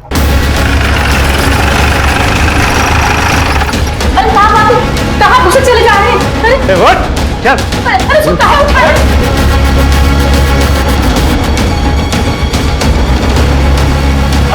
से चले जा रहे हैं आप? अरे सो रहा है वो। आप ये क्या नहीं कर रहे हैं, बता रहे हैं सर हमारी बात तो सुनिए।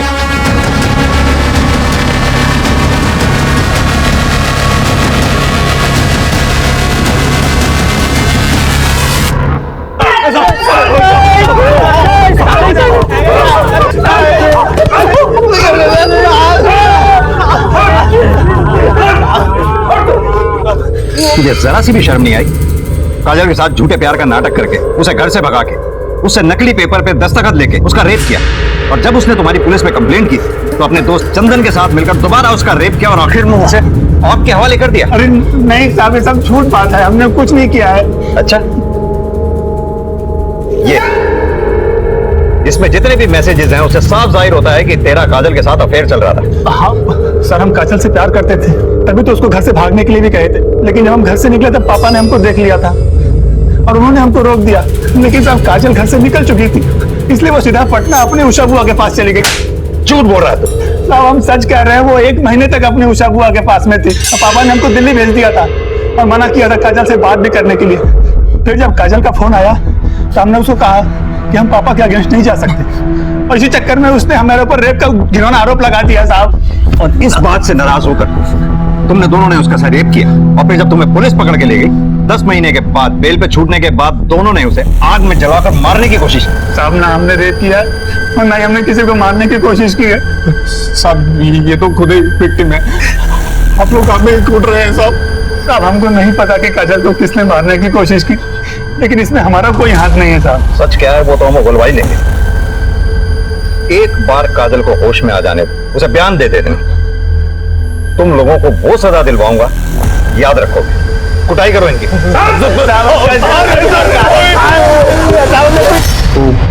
क्राइम ब्रांच वाले साहब सबको कुत्ते की तरह कूट रहे हैं।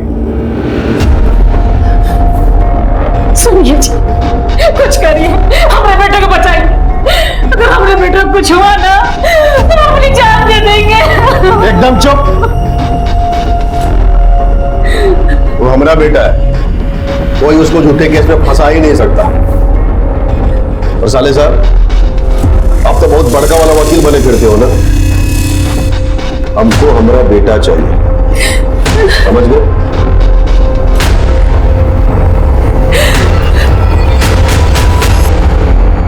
काजल ने आखिरी बार आपको फोन किया था? जी, आज उसके केस की सुनवाई थी, इसलिए वो शहर आने वाली थी, इसलिए उसने मुझे कॉल किया था। वो भी सुबह 6:30 बजे? जी, असल में क्या कि गांव के अगले स्टेशन से ट्रेन चलती बन के सुबह 7:30 बजे, और अगली ट्रेन चलती 10 बजे। वो अक्सर लेट होती है, और काजल की कोर्ट में 11 बजे पेशी थी, तो कहीं लेट ना हो जाए इसलिए उसने मुझे कॉल किया था।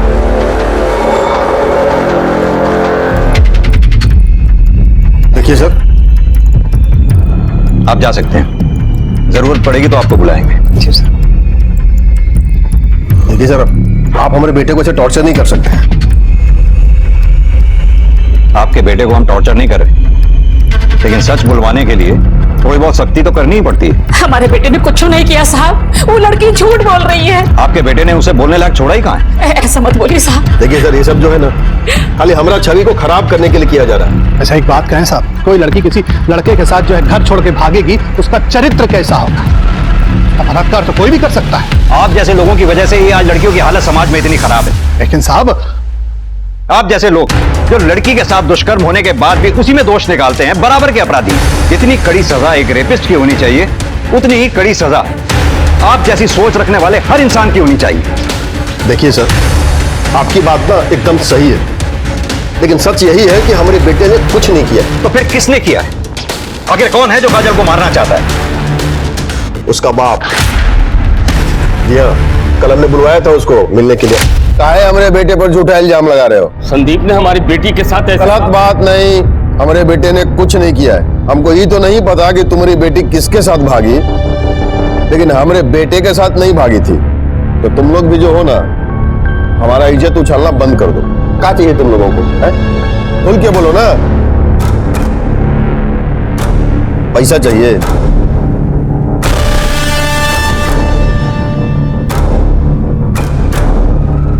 बोलो ना, जितना चाहिए ना उतना मिलेगा, लेकिन आज के बाद तुम लोग जो हो, हमारा बेटा कोई झूठा केस में ना और नहीं घसीटोगे। हमने पैसों के लिए कुछ नहीं किया साहब। तो क्या आपने महेंद्र से पैसे लेने के लिए हाँ नहीं किया था?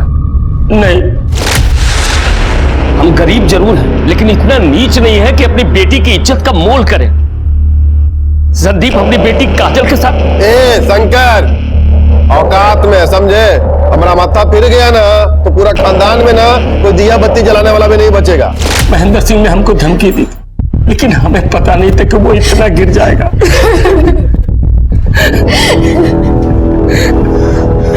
आप पटना में रहती है ना? जी साहब। काजल ने संदीप पे आरोप लगाया था कि संदीप ने काजल को घर से भगाया था, लेकिन काजल आपके साथ 1 महीने बाद घर वापस आई। क्या ये बात सच है? हाँ साहब।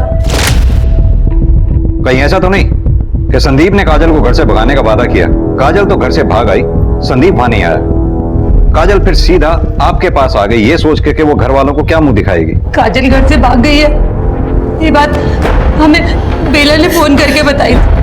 हम सब बहुत परेशान थे। फिर एक दिन अचानक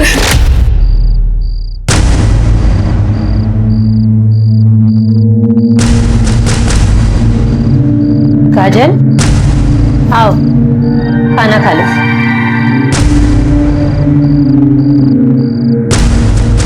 बुआ, हमसे बहुत बड़ी गलती हो गई। हम संदीप के साथ भाग तो आए लेकिन वो हमें छोड़कर वापस अपने पिता के पास चला गया और हमसे कह रहा है कि उसका और हमारा कोई रिश्ता नहीं है। बेटा हमारी मानो तो घर वापस चले चलो। नहीं बुआ, हम घर नहीं जाएंगे। क्या मुंह लेकर जाएंगे हम वहाँ? बेटा बच्चे चाहे जितनी बड़ी भी गलती कर ले, माँ बाप ना उन्हें माफ कर ही देते। हम सब उसे बहुत समझा बुझा कर यहाँ वापस लाए थे और काजल के साथ संदीप ने बहुत गलत किया। वो तो बस अपने आत्मसम्मान को बचाने के लिए आवाज उठा रही थी। देखो क्या कर दिया हमारे बच्चे के साथ। आपने कहा कि महेंद्र ने आपको बार बार जान से मारने की धमकी दी थी, इसके बावजूद भी आपने काजल को सुबह 6:30 बजे रेलवे स्टेशन जाने दिया। हमें तो पता भी नहीं साहब कि वो कहीं जाने वाली थी। साहब काजल ने सिर्फ हमको बताया था और हम जा नहीं सकते थे। वो बाबूजी को बताना नहीं चाहती थी। काजल की तबीयत बहुत ही खराब हो गई है, वो कोमा में चली गई। आप लोग घबराइए नहीं, काजल को दिल्ली भिजवाने के लिए मैं कमिश्नर साहब से बात करता हूं।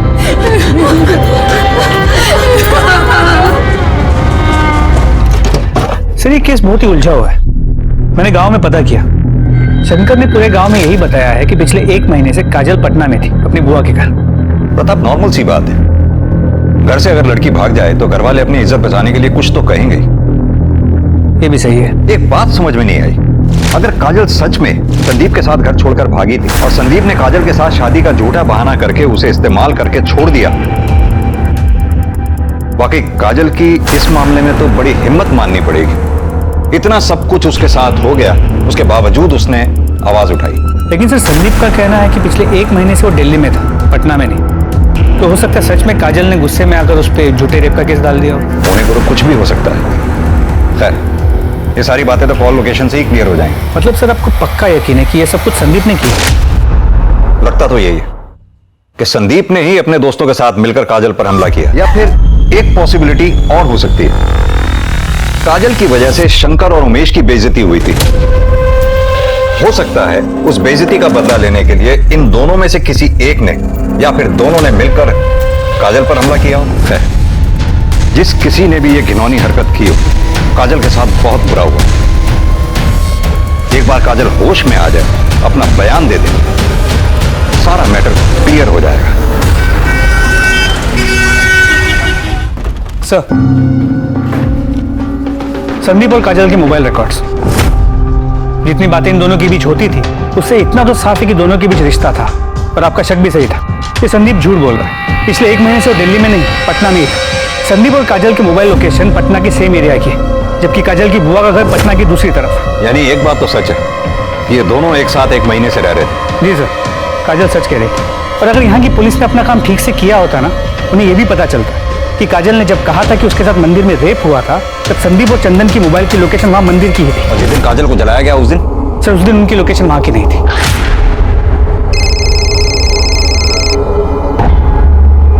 सर एक सेकंड। Hello, what?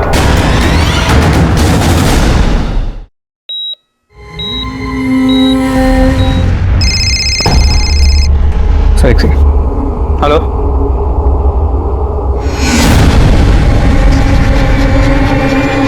सर काजल नहीं रही।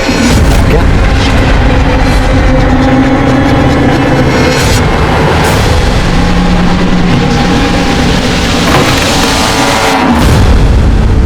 साहब हमने कुछ नहीं किया झूठ बोला है तूने, पटना में ही था। साहब हम काजल को पटना लेके ही भागे थे, लेकिन फिर पापा का फोन आ गया और हमने उनका फोन नहीं उठाया तो उन्होंने हमको ही उठवा लिया। देखो हम बचाओ, शंकर की बेटी भी लिया आशिकी करने के लिए। अगर आज के बाद उसे दोबारा मिले ना, बता दे रहे हैं।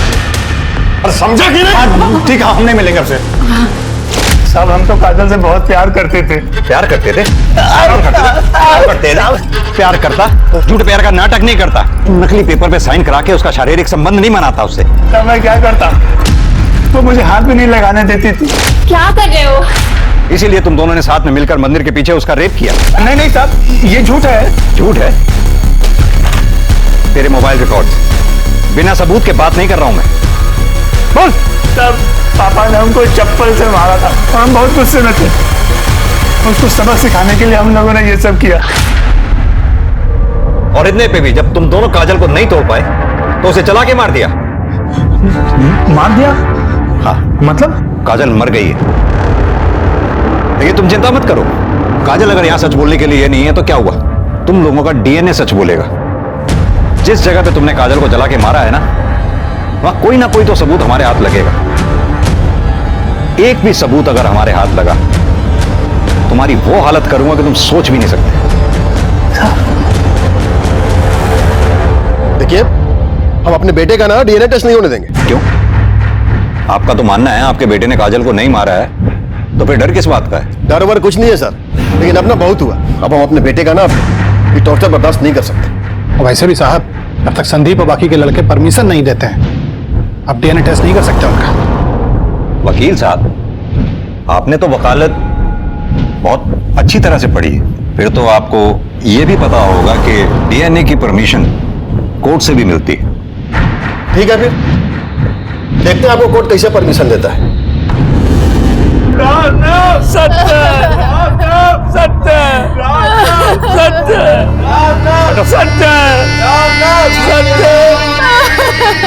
आप यहाँ? आप भी बताइए साहब, अब इसमें बचा ही क्या है जिसका अंतिम संस्कार करें? तब तक हम अंतिम संस्कार नहीं करेंगे। जिसके साथ प्यार के नाम पर बलात्कार हुआ, जब उसने आवाज उठाई तो उसके साथ सामूहिक बलात्कार किया गया। काजल का अंतिम संस्कार कर दीजिए। मैं आपसे वादा करता हूँ, काजल के अपराधियों को सजा जरूर मिलेगी।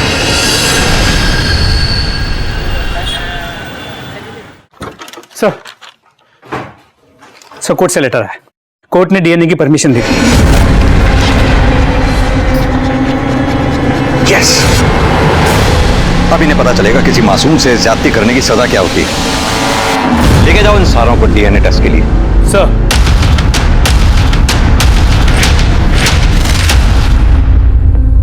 सारे सस्पेक्ट के डीएनए टेस्ट की परमिशन मिल चुकी है। अपराधियों को ले जाया गया है। देखते रहिए आप हमारा चैनल स्पीड न्यूज। हम आपको पल पल की न्यूज देते रहेंगे। Cameraman John.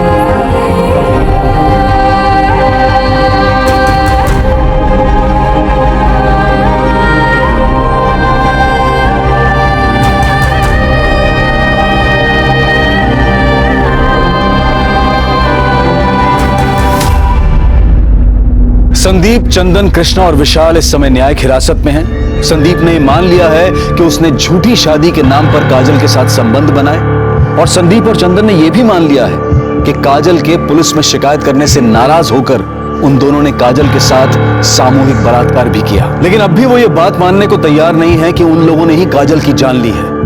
सबकी डीएनए जांच हो चुकी है, बस डीएनए की रिपोर्ट आनी बाकी है। ये केस चाहे कोई भी मोड़ ले ले, लेकिन इस बात से इनकार नहीं किया जा सकता है कि आज भी हमारे देश में औरतों और लड़कियों की स्थिति गंभीर है। आज भी ऊंच नीच की बेड़ियों से हमारा समाज आजाद नहीं हो पाया है। अब मैं अनूप सोनी आपसे विदा लेता हूं, फिर मुलाकात होगी क्राइम पेट्रोल सतर्क के ब्लैक हेडलाइंस अध्याय में एक और नए केस के साथ। और याद रखें, क्राइम और आपके बीच में सिर्फ इतना फर्क है कि आप कितने सतर्क हैं। सतर्क रहें, सुरक्षित रहें। जय हिंद।